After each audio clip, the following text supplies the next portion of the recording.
France میں انقلاب کی جو اہم وجہ تھی وہ تھی روٹی کی کمی۔ 1788 میں روٹی کی قیمت ڈبل ہو گئی، بیکریوں کے باہر لمبی لمبی قطاریں تھیں اور جو روٹی ملتی تھی وہ بھی گلی سڑی اور مٹی سے ملے ہوئے آٹے سے بنی ہوئی ہوتی تھی۔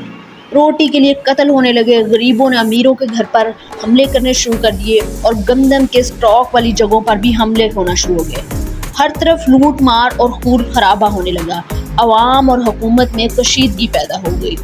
1788 میں پارلیمنٹ میں تھرڈ اسٹیٹ یعنی عوام کے نمائندوں کی تعداد دگنی کر دی گئی اور 1789 میں الیکشن کروائے گئے۔ 14 جولائی 1789 میں بستیل کے قلعے پر حملہ ہوا، عوام نے قبضہ کر لیا اور اسلحہ لوٹ لیا گیا۔ 5 اکتوبر 1789 بادشاہ اور ملکہ کو ٹویلری پیلس میں شفٹ کر دیا گیا اور ایک نیا انقلابی گروپ سامنے آیا جس کا نام تھا جیکوبین انقلاب، اور اس کلب کو اور اس گروپ کو لیڈ کرنے والا تھا میکسیملین روبیسپیئر۔ بادشاہ ان حالات سے تھوڑا ڈر گیا اور اپنے خاندان کو لے کر اس محل سے بھاگ گیا۔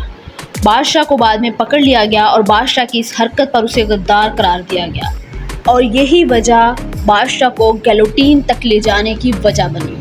گیلوٹین پھانسی دینے والا ایک آلہ تھا جس میں مجرم کی گردن کو پھنسا کر اوپر سے ایک ریزر کو چھوڑا جاتا تھا جس سے مجرم کی گردن علیحدہ ہو کر سامنے پڑی ٹوکری میں چلی جاتی تھی۔ دسمبر میں بادشاہت کو ختم کر دیا گیا، ملک میں مارشل لا لگا دیا گیا اور سارے اختیارات کمیٹی کے ممبران کو دے دیے گئے۔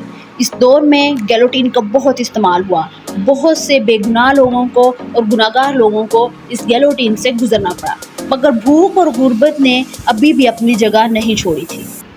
بادشاہ کی موت کے 9 ماہ بعد 16 اکتوبر 1973 2 دن کے ٹرائل کے بعد ایک طے شدہ فیصلے کے تحت ملکہ کو بھی گیلوٹین پر چڑھا دیا گیا۔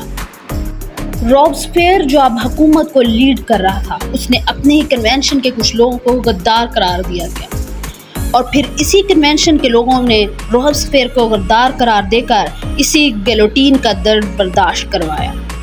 اس طرح یہ انقلاب ایک ناکام انقلاب ثابت ہوا۔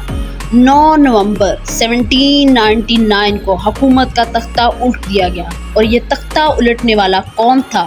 یہ تھا نیپولین بوناپارٹ، جو پہلے ہی برطانیہ اور ترکوں کو جنگ میں شکست دے چکا تھا۔ 5 سال بعد وہ شہنشاہ بن گیا اور خونی دور ختم ہو گیا۔